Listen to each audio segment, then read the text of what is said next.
What's up, Full Life Gang? It's Amber. What it do is Philip. And we are celebrating our anniversary. Yeah, we've been married 8 years. 8 years in this thing. So we wanted to just talk about 8 things that we've learned just from being married to one another. Yeah, we want to discuss 8 things that we have learned over the years. Yeah, over the years, this year, just that we've learned. And so I'm going to give 4, Philip is going to give 4, and we're just going to kind of go back and forth and really talk about what we've learned from one another, just from being married to one another. So these are kind of personal, but we hope that you're able to get something from it as well. And these are, just our top 8 things. We've learned much more than just 8. So much. But we kind of narrowed it down. We wanted to be cute for 8 years. So she wanted to be cute. I wanted to be cute for 8 years. So here we go. All right, so I'll pop it off. So now this is not in order of importance or of anything. Right, agreed. And we haven't, we don't know what the other person is saying. So we just have 4 things apiece. Yeah. So, sorry, boo, go ahead. All right, so the first thing I want to discuss is, that I want to say is that, and you will agree, that gentle parenting is hard.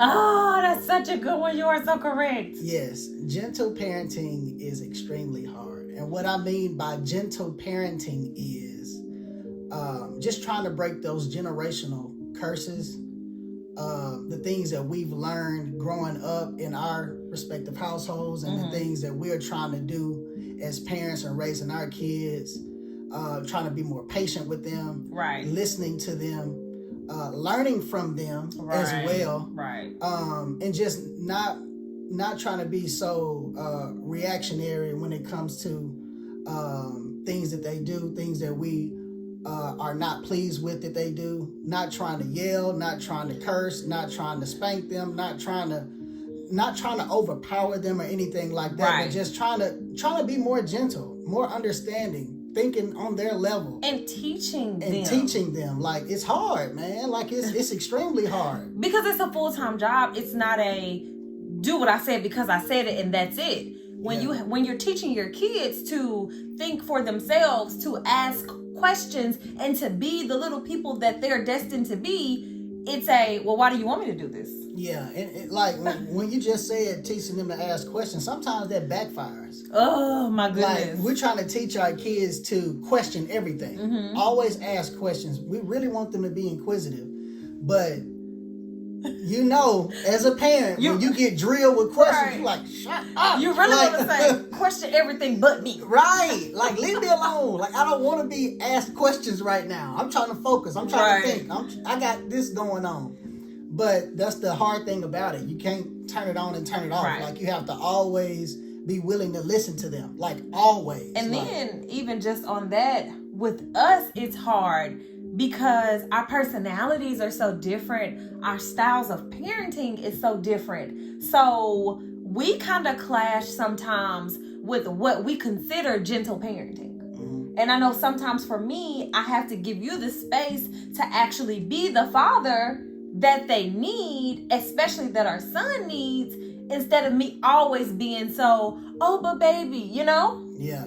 And that's something that we have to really check ourselves on and communicate with one another about as well. Like, we always have to monitor and adjust. So if there's something where I'm like, hey, I feel like we could have did that different, and vice versa. That's sometimes a struggle between the two of us, just making sure we have the same goal, we have the same plan, but just how we accomplish it sometimes is different.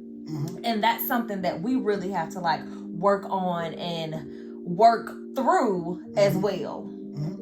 So yeah, that was a good one, boo. Yeah, I knew that you would agree. Definitely agree. But even on the married side of it, it's still a struggle there. Yeah. So communication. That's what we have to do. We have to talk about it. Yep. And sometimes we are not too happy with the other person on things that we've said. But I think that it's so important to remember that we have the same goal, that we love one another, and we're coming from a place of love. So we may just have to check ourselves some. and it just be what it's gonna be. So what's your first one? My first one, I'm gonna go back to my notes. Okay, and I really kind of had 5, so I'm still narrowing down my 4 because, of course. But so I'm gonna say this. One thing that I've learned, and I feel like I learned this kind of earlier in our marriage, but I feel like it's been resurfacing lately, is that your husband is not your savior. And that's for me. And I was talking to my stylist the other day, and she called it the Cinderella complex. And I really want to give her credit for saying that, because that was a good title of it. But the Cinderella complex, to where we feel like once we have a man, everything is just fixed, and he will fix everything, and he will take care of everything. Mm-hmm. And I think that part of that is true, but another part of it is not. Like, you're an awesome man just in general. You're an awesome husband to me. You protect me, you provide for me, all of those things. But to think that now every wish that I have is your job to accomplish for me is unrealistic and unfair. And I think for a while, I really thought that's how it was going to be. And I had to really snap out of it for myself. Like, Amber, that's not fair for you to put all that pressure on him to just make things happen in your life that you want to happen. Yeah, and it's very easy for me to get caught up in that, being in the provider role. Like, you know, I feel like if it's something that you speak, something that you want to see, it's my job to deliver. Right. And if I don't, I'm not doing what I'm supposed to do. Right. So. And for a long time, I felt the same way. Mm-hmm. Like, Philip is not making this happen for me, or I need Philip to make this happen for me. And I had to really just be like, girl, stop. You can do that. Now, do I need you to cut the grass? Yes. You know, do I need you to take out the trash? Yes, that's great. But if you're not home and the trash needs to be taken out, I can take out the trash.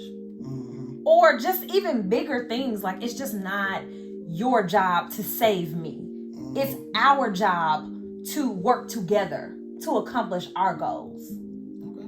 So, yeah. That was a good one. My number 2 is I've learned over the years that I can be completely vulnerable with my wife without judgment. You can, boo. Yeah. And that's really important for a black man, to be able to have someone, whether it's his wife or not, but just to have someone in his life that he can be completely himself, show his raw emotions, and it not be brought up later on, it not be hung over his head, not be used against him. That's not cool. Right. Because once that happens, then he goes back into a shell and he won't ever show his emotions again. Right. But I've learned that I can be myself. I can tell you what I'm thinking. I can tell you, I can show you my emotions. I don't have to hold back. If I want to cry, I can cry. If I can yell, I can yell. If I want to cuss, I'm going to cuss. But I can show all of my emotions without you being like, you know, well, remember you said this. Right. And, you know, and just, you know, beating somebody down when they showing their raw emotions like that. You don't want to be like that, but you allowed me to have that safe space to where I can do that. So I know for a fact I can tell you things that I would never say to anyone else. Right. I can share things with you in my past that have happened. And you're not gonna look at me no different. Right, you're not gonna love me any different. You're not gonna treat me any different. You know what I mean? You're just gonna take that information, store it, and move forward. Definitely. You know, so I'm just really excited that I know that I have you for that. And I mean, because it's really a blessing to have somebody like that in your life, and you are that person for me. So I agree. I think that's also a different level of trust that we crossed over into when you were able and comfortable enough to be so vulnerable with me. It's like you trusted me with your feelings. Mm-hmm. You trusted me with those emotions and those thoughts and all of those things. And that is a blessing and something beautiful, to where I feel the same way about you, and it's reciprocated. Yeah. So now we both have that level of trust with one another. Yeah. You know, that makes me happy. Okay, so my second one is, okay, so I'm trying to figure out how to word this.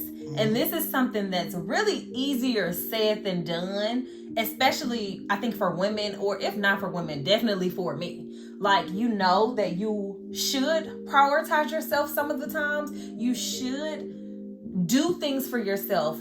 Set aside time for yourself. But that's something that I can say, but I didn't really do. Like, I got so caught up in being a wife and a mom, which I absolutely adore being, but I got so caught up in it that I forgot that I was also Amber. And so my job, my role, my responsibilities every day was to be two people's mama and one person's husband, versus you're a person as well. So I always put myself on the back burner. And I feel like I've done that literally from the moment that we got married, from the moment that I found out I was pregnant. I put myself on the back burner. And lately I've been actively prioritizing myself some. That's good. It's very good because, and this is all, the stuff I'm about to say is also cliche, but it's so true. Like, you cannot pour from an empty cup. If I'm not my best, I can't give you guys my best. And for the longest, I was giving you guys everything, but the truth is I got burnt out. And to the point to where I didn't want to cook dinner. I didn't want to do bath time. I didn't want to talk about this and that. And I started feeling like, girl, why are you, like, this is your job. You are sucking as a mom right now. And I had to really learn, you're sucking as a mom because you're tired. You're overworked is what you are. But you're overworked because you created these dynamics. So for me, I really just had to kind of backtrack a little and just do something for myself. Take some time for myself. So that's something that I really learned to actually actively do, and not just say and not think just because you went and got your nails done that you're giving yourself time, that you're caring for yourself. Like, it's so much deeper than that. You're not less than a great mom for you including self-care in your life. Right. So and even for you not doing every single thing that you think a mom is supposed to do. There are times now I'm like, actually, dad will do it. And for me, that's time for me to, like, realize, no, you need a moment. And it just is what it is. So okay, good. Okay, what's your next one? All right, my third one is my wife constantly evolves. And she changes all the time. Like, you're not the same person that you were when we got married 8 years ago. And you've changed so many times that to where I am now ready for it. And I expect it to happen. So at first it was a shocker. So at first it was like, okay, this is different. This is new. Because like you just said, like, you know, when you were tired of cooking, tired of doing this and that, when you wouldn't do certain things, I'd be like, well, this is what you've always done. But that was more like, not a red flag, but that was more like an aha moment for me. Like, okay, like, she's starting to change. So I have to roll with that. So now I expect you to change, you to do things differently, for you to think differently and all of that. So now I expect it. I expect for right now for you to be different than you are 2 years, you know, here coming up. So when we're married in 10 years, you're not going to be the same. So probably not. And it's situational. Yeah, it's definitely situational for sure. So I'm more aware that happens, and I'm prepared for it because what I'm thinking of, like, this is now far down the line. When you go through menopause, like, it's going to be it's going to be crazy. I'm assuming you're even bringing menopause up because of my mom. Yes. Yes, most definitely. Because we are not there yet. No, not at all. You got at least about another 20 years for that. But it definitely will be different. But what I'm saying is I'm getting prepared and getting used to you changing. So when that actual literal change happens, I'll be more prepared. Definitely. Because I don't want us to be married 30 years and now we're getting a divorce because I can't handle your physical change. You know, because that's emotional, physical, all of that. You know, so yeah. And we both change, and we both have changed multiple times since we've been married. I just change more, and my changes affect you more then your changes affect me sometimes, but then my changes are louder. So I think that you've probably changed. I think if I just had to look back, you've probably changed maybe twice since we've been married. But I know you looking back, I've probably changed like 3 or 4 times. Yeah. If that much. Yeah. So, but yeah, I definitely changed. And I have learned to embrace that. If something is not serving you, we're going to do something different to make it serve you. Yeah. And it just be what it's going to be. That's my thing right now. Okay, my next one is, this is something that I am still working on, but I have been realizing it a lot lately. And that's that I need to stop underestimating my husband. And that's in a sense of small things and big things. Small things just along the lines of me just talking about like the changes that I've made and allowing you to have more of those responsibilities when it comes to the house, when it comes to the kids. For a while, I'm gonna be honest, I felt like you couldn't do it. Because I wasn't doing it to your standard. Right, that, and I was just the one doing it. And you know, I felt like, I mean, nobody's gonna do it better than you. And I still feel that way. But just giving you that space and not underestimating you, like you are very capable. You are capable of tending to the kids. You are capable of doing things around the house, all of that. So I had to really learn to stop underestimating you. But even in a larger sense, and I'm just going to be honest here, I think most women feel like we know more than our husbands do. And I mean, I'm going to stand firm on that. I definitely feel that way. Not in a belittling way or anything. I just definitely feel that way. But what I began to do, and I don't know how long I've been doing this, I just noticed it recently, is that because I felt like I knew more than you, it's like I wasn't giving you a chance to contribute, to actually show things. And I think a good example of that is now that we're actually working together, I've had to like learn like, no, Philip got this. Actually, Philip way actually make a little more sense. And I think for a little while it kind of bugged me until I realized, girl, you're underestimating him. And so that's something that I really had to like come to terms with that I was even doing. But then just learn how to not do that. Like, you married a very smart and capable man. Give him the space to be that. You don't always have to be the superior person. So that's something that I have learned and I'm still actively working through. Okay, good. we on the same team. 100% we're on the same team. So yeah, so you gotta, as a teammate, you have to know your strengths and your weaknesses. Definitely. So things that I do better, you have to know that, and things that you do better than me, I have to know that as well. Right. So we have to know when to step up and when to let go. And when to That's let go, the part. I don't have to have every strength. Yeah. And I'm so used to having or showing or thinking that I have every strength. But that's how you get burnt out. 100%. So it really all goes together. I don't have to even have every strength. Or we both can be strong in an area. I don't have to be the one to do it every time. Yeah. You're right. Okay. So my last one is my wife loves me for real. And do. Okay. And I'm gonna tell you exactly what I mean. Okay. So my wife has put up with a lot of things that we have just found out recently that I have done, and she has consistently been there for me, with me, supported me throughout our entire marriage, and she's willing to try things as far as like things in the bedroom, things while we're eating. Just trying new adventurous things, not just like the like parasailing or nothing. Cause like y'all know I'm scary. Ain't doing it. She ain't finna do nothing to that. Ain't. But as far as like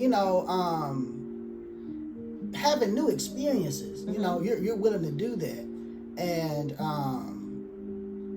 that's what I mean by you like really loving me for real, because with the things that we have shared and we've gone through, like any other person would have been like, you know what? It's a bit much.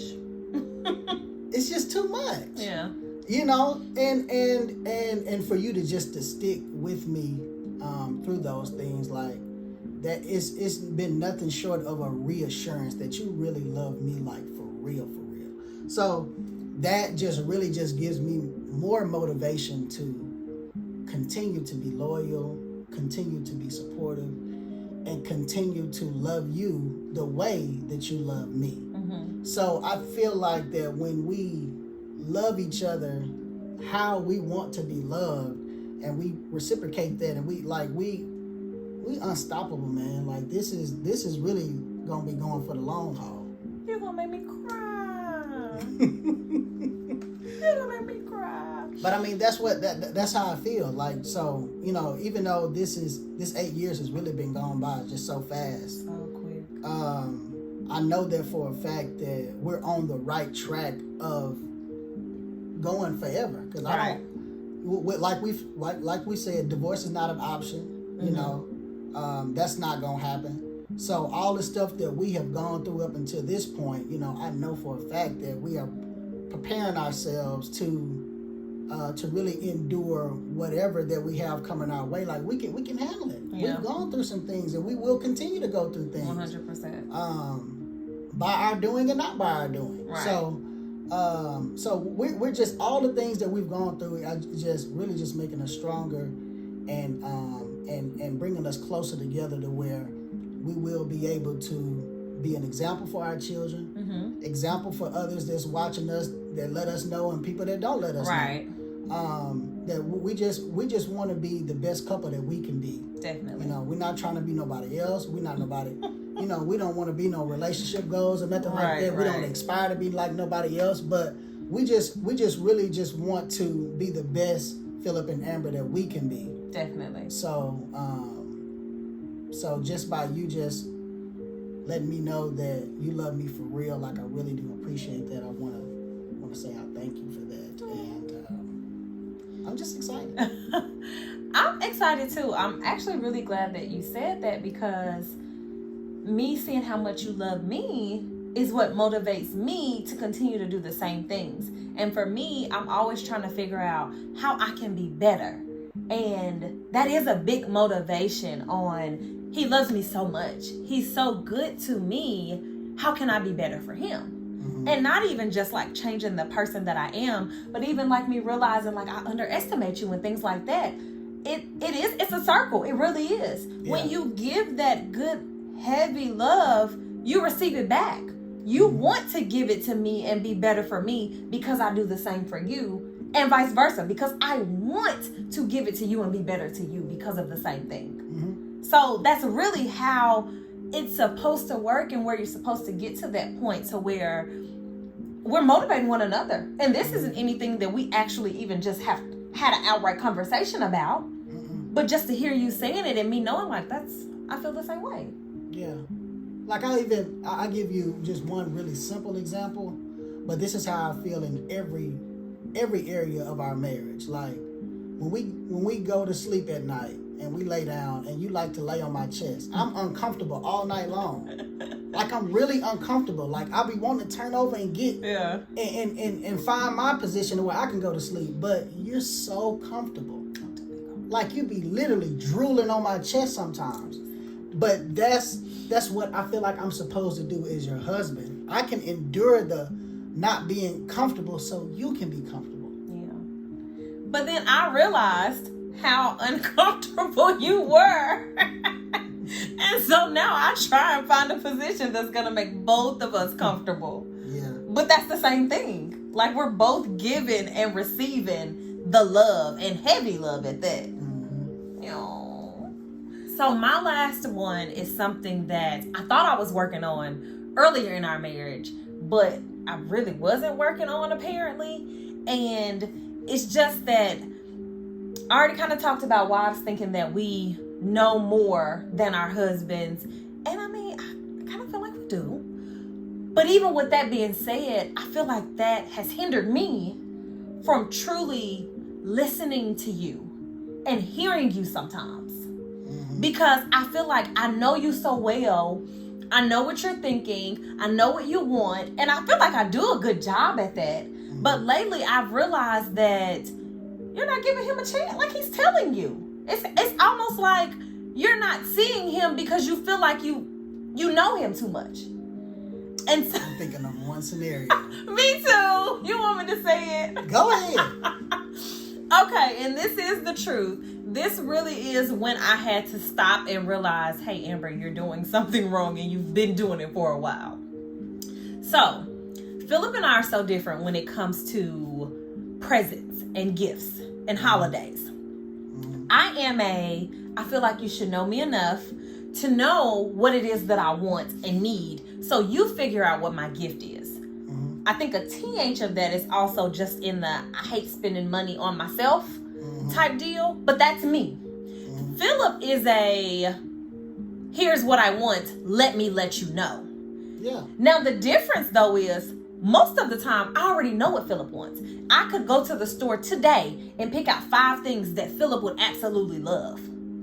But what I started to do, so for Philip's birthday, and our birthdays are really close, 10 days apart, Philip always asks me, what do you want for your birthday? What do you want for Christmas? I am always you figure it out. And half of it is because I really don't know. Philip sends me a list. Yeah, a whole list. An entire list with links. Links, sizes, everything. Pictures, all of that. Yeah. And he sends me a list around Christmas time, for his birthday, anything. He's going to send a list that I did not ask for. Well, this year, Philip sent me a list of things that he wanted for his birthday. Well, I already had in my mind prior to the list what I was going to get him. So when he sent the list in my hand, I was like, oh, that's cute. He think I don't know him. But I ain't getting him nothing on this list. But I was already focused because I had already deducted that it was going to be the best gift ever. And it's something that he didn't really need, but kind of needed, but he really would love when he got it. And I thought it was a really good gift. Right. I thought it was a really good gift. So when he sent me the list, I'm going to be honest, I didn't even look at it. Like, he sent it to me and I was like, oh, that's cute. And I moved on. Like, I didn't click on links or anything because I already had it set in my head what I was getting him. And I was like, this gift is finna knock all the other stuff out the water.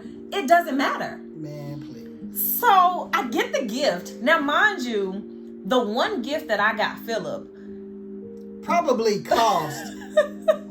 it cost either more or just as much as all of the 5 things that I had on all of the 5 things that he had on the list. And I don't know if I was just kind of clouded by the fact that it was an expensive gift.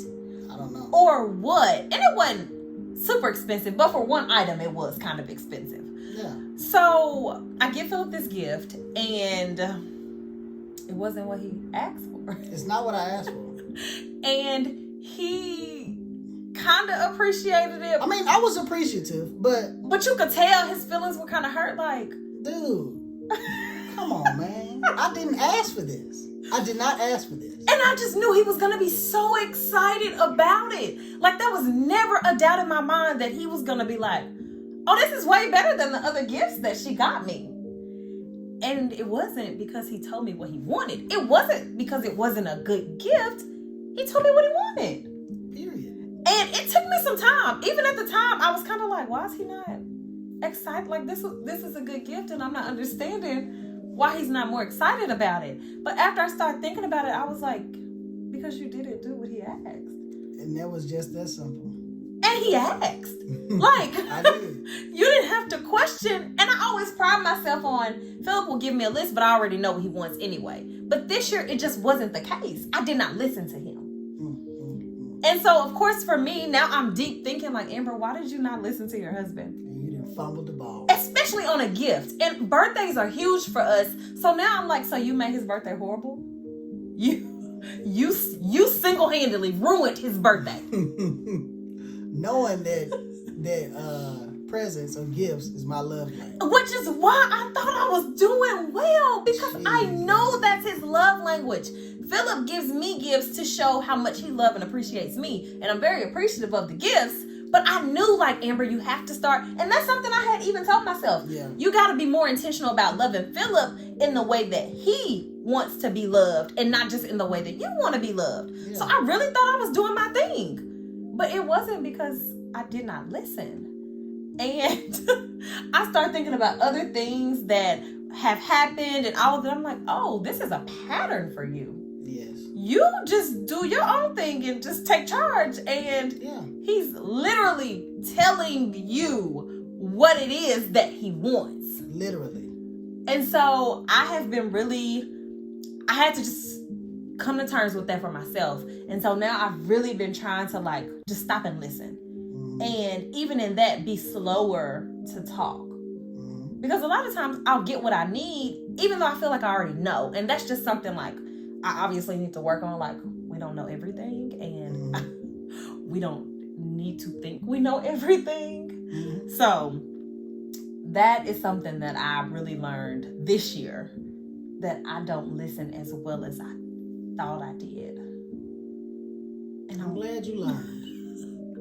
I'm working on it. I'm a work in progress, okay? Self-taught lessons are the best lessons to learn. And they are. So, yeah. Those are 8 things. Definitely not the only things that we've learned. No, not at all. This year alone.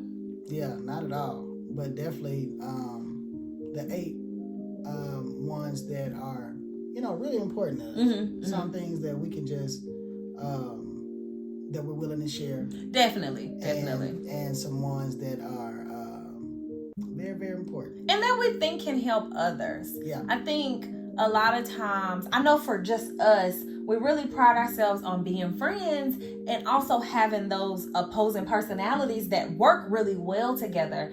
And I think that that's great, but I think sometimes we may get lost in the glory of being so different that we don't really take time to figure out how we can have common ground sometimes. And I think that's something that this year we've really worked on a lot, and we've really been intentional about is, yeah, we are different, and yeah, that's great, and we love each other, but we also want to be better for one another. Yeah. And obviously that's something we've personally both been working on, is to just be better for one another. And I think after 8 years of marriage, you get to that point. Yeah. Year 1 and 2 was just trying to figure out how to mesh together. Then you throw kids in the mix and all of that kind of stuff. But then it's like, oh no, we're still actually doing this and we're doing a great job. But how can we be better? Because you want to be better. I mean, who doesn't want to be better? Right. So it's like you have goodness, but how can we make it more? Yeah. We're just trying to be better, man. Definitely. Every day, taking it day by day. Yeah. This was a good one. So we appreciate you guys always for tuning in, for giving your feedback, your input on our conversations. We definitely welcome it and appreciate it. So if you guys would subscribe to our channel, thumbs up this video, leave us comments, follow us on our social platforms. Black Love for Life. Check out our website. All of those good things. So cheers to 8 years, babe. Happy anniversary, dear. Yo. Peace.